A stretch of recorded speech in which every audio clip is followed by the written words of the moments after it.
It was upon the evening of this memorable Sunday that Sir Everard entered the library, where he narrowly missed surprising our young hero as he went through the guards of the broadsword with the ancient weapon of old Sir Hildebrand, which, being preserved as an heirloom, usually hung over the chimney in the library, beneath a picture of the knight and his horse, where the features were almost entirely hidden by the knight's profusion of curled hair, and the bucephalus which he best rode, concealed by the voluminous robes of the bath with which he was decorated. Sir Everard entered, and after a glance at the picture and another at his nephew, began a little speech, which, however, soon dropped into the natural simplicity of his common manner, agitated upon the present occasion by no common feeling. "Nephew," he said, and then, as mending his phrase, "my dear Edward, it is God's will, and also the will of your father, whom, under God, it is your duty to obey, that you should leave us to take up the profession of arms, in which so many of your ancestors have been distinguished. I have made such arrangements as will enable you to take the field as their descendant, and as the probable heir of the house of Waverley, and, sir, in the field of battle you will remember what name you bear. And, Edward, my dear boy, remember also that you are the last of that race, and the only hope of its revival depends upon you. Therefore, as far as duty and honor will permit, avoid danger, I mean unnecessary danger, and keep no company with rakes, gamblers, and Whigs, of whom, it is to be feared, there are but too many in the service into which you are going. Your colonel, as I am informed, is an excellent man for a Presbyterian, but you will remember your duty to God, the Church of England, and then, this breach ought to have been supplied, according to the rubric, with the word king, but as, unfortunately, that word conveyed a double and embarrassing sense, one meaning de facto and the other de jure, the knight filled up the blank otherwise, the Church of England, and all constituted authorities. Then, not trusting himself with any further oratory, he carried his nephew to his stables to see the horses destined for his campaign. 2 were black, the regimental color, superb chargers both, the other 3 were stout active hacks, designed for the road, or for his domestics, of whom 2 were to attend him from the hall. An additional groom, if necessary, might be picked up in Scotland. You will depart with but a small retinue, quoth the baronet, compared to Sir Hildebrand, when he mustered before the gate of the hall a larger body of horse than your whole regiment consists of. I could have wished that these 20 young fellows from my estate, who have enlisted in your troop, had been to march with you on your journey to Scotland. It would have been something, at least, but I am told their attendance would be thought unusual in these days, when every new and foolish fashion is introduced to break the natural dependence of the people upon their landlords. Sir Everard had done his best to correct this unnatural disposition of the times, for he had brightened the chain of attachment between the recruits and their young captain, not only by a copious repast of beef and ale, by way of parting feast, but by such a pecuniary donation to each individual as tended rather to improve the conviviality than the discipline of their march.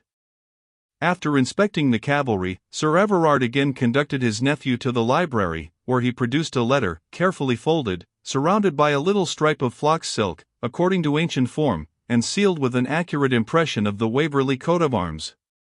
It was addressed, with great formality, to Cosmo Common Bradwardine, Esq., of Bradwardine, at his principal mansion of Tullyveolan, in Perthshire, North Britain. These, by the hands of Captain Edward Waverley, nephew of Sir Everard Waverley, of Waverley Honour, Bart. The gentleman to whom this enormous greeting was addressed, of whom we shall have more to say in the sequel, had been in arms for the exiled family of Stuart in the year 1715, and was made prisoner at Preston in Lancashire. He was of a very ancient family, and somewhat embarrassed fortune, a scholar, according to the scholarship of Scotchmen, that is, his learning was more diffuse than accurate, and he was rather a reader than a grammarian. Of his zeal for the classic authors he is said to have given an uncommon instance. On the road between Preston and London, he made his escape from his guards, but being afterwards found loitering near the place where they had lodged the former night, he was recognized, and again arrested. His companions, and even his escort, were surprised at his infatuation, and could not help inquiring, why, being once at liberty, he had not made the best of his way to a place of safety, to which he replied, that he had intended to do so, but, in good faith, he had returned to seek his Titus Livius, which he had forgot in the hurry of his escape. 3. The simplicity of this anecdote struck the gentleman, who, as we before observed, had managed the defense of some of those unfortunate persons, at the expense of Sir Everard, and perhaps some others of the party. He was, besides, himself a special admirer of the old Patavinian, and though probably his own zeal might not have carried him such extravagant lengths, even to recover the edition of Swainham and Panarts, supposed to be the Princeps, he did not the less estimate the devotion of the North Briton, and in consequence exerted himself to so much purpose to remove and soften evidence, detect legal flaws, etc., that he accomplished the final discharge and deliverance of Cosmo Common Bradwardine from certain very awkward consequences of a plea before our sovereign Lord the King in Westminster. The Baron of Bradwardine, for he was generally so called in Scotland, although his intimates, from his place of residence, used to denominate him Tully Veolan, or more familiarly, Tully, no sooner stood rectus in curia than he posted down to pay his respects and make his acknowledgments at Waverley Honour.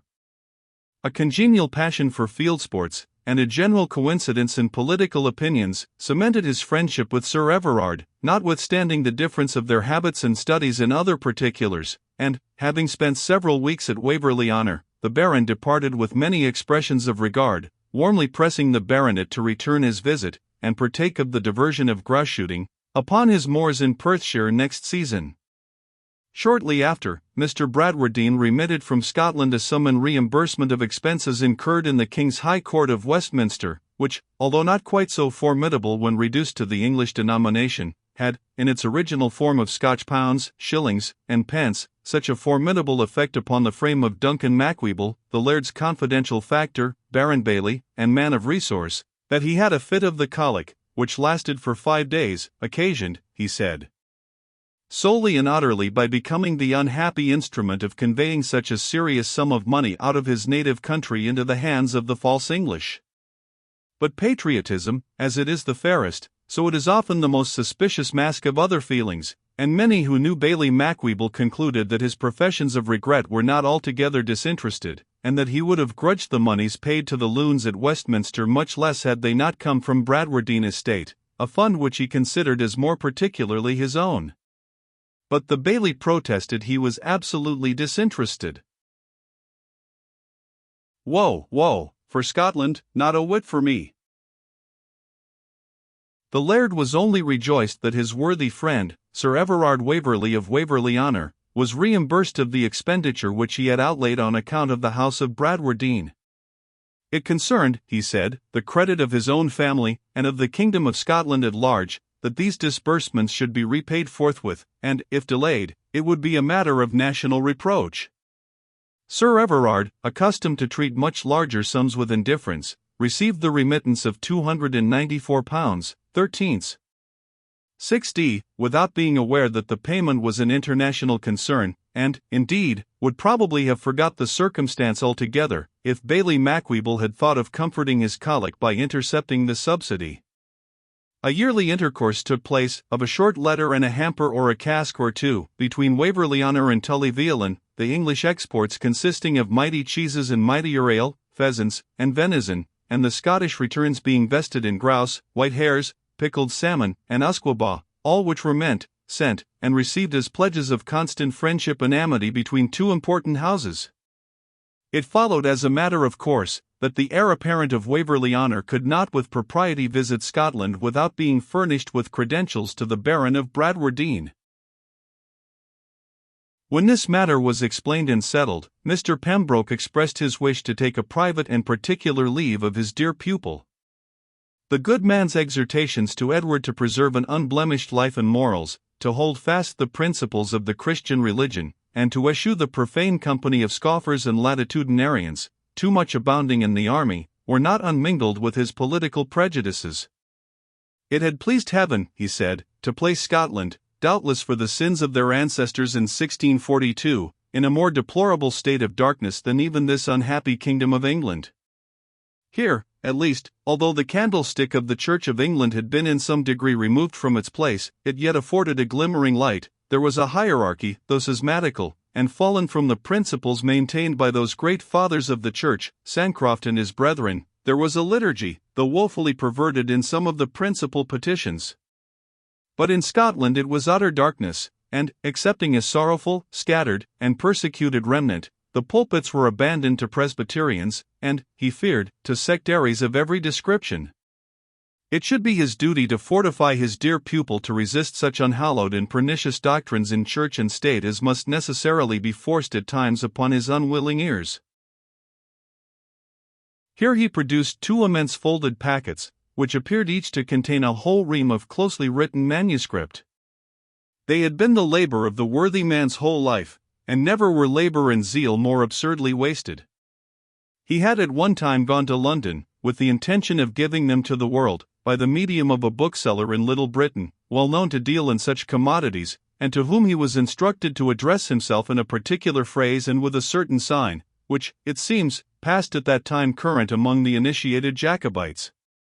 The moment Mr. Pembroke had uttered the shibboleth, with the appropriate gesture, the bibliopolist greeted him, notwithstanding every disclamation, by the title of doctor, and conveying him into his back shop, after inspecting every possible and impossible place of concealment, he commenced, Doctor, well, all under the rose, snug, I keep no holes here even for a Hanoverian rat to hide in. And, what any good news from our friends over the water, and how does the worthy King of France, or perhaps you are more lately from Rome? It must be Rome will do it at last, the church must light its candle at the old lamp. Of what, cautious? I like you the better, but no fear. Here Mr. Pembroke with some difficulty stopped a torrent of interrogations, eked out with signs, nods, and winks, and, having at length convinced the bookseller that he did him too much honor in supposing him an emissary of exiled royalty, he explained his actual business. The man of books with a much more composed air proceeded to examine the manuscripts. The title of the first was A Dissent from Dissenters, or The Comprehension Confuted, showing the impossibility of any composition between the Church and Puritans, Presbyterians, or sectaries of any description, illustrated from the Scriptures, the Fathers of the Church, and the soundest controversial divines. To this work the bookseller positively demurred. Well meant, he said, and learned, doubtless, but the time had gone by. Printed on small piquet it would run to 800 pages, and could never pay. Begged therefore to be excused. Loved and honored the true church from his soul, and, had it been a sermon on the martyrdom, or any 12-penny touch, why, I would venture something for the honor of the cloth. But come, let's see the other. Right hereditary righted. Ah! There's some sense in this. Pages so many, paper so much, letterpress. I'll tell you, though, doctor, you must knock out some of the Latin and Greek, heavy, doctor, damned heavy, beg your pardon, and if you throw in a few grains more pepper, I am he that never preached my author. I have published for Drake and Charlwood Lawton, and poor Amherst, for, Caleb. Caleb? Well, it was a shame to let poor Caleb starve, and so many fat rectors and squires among us. I gave him a dinner once a week, but, Lord love you, what's once a week, when a man does not know where to go the other 6 days? Well, but I must show the manuscript to little Tom Alibi the solicitor, who manages all my law affairs, must keep on the windy side. The mob were very uncivil the last time I mounted in Old Palace Yard, all Whigs and Roundheads every man of them, Williamites and Hanover rats. The next day Mr. Pembroke again called on the publisher, but found Tom Alibi's advice had determined him against undertaking the work. Not but what I would go to, what was I going to say, to the plantations for the church with pleasure, but, dear doctor, I have a wife and family, but, to show my zeal, I'll recommend the job to my neighbor Trimmel. He is a bachelor, and leaving off business, so a voyage in a western barge would not inconvenience him. But Mr. Trimmel was also obdurate, and Mr. Pembroke, fortunately perchance for himself, was compelled to return to Waverley Honour with his treatise in vindication of the real fundamental principles of church and state safely packed in his saddlebags.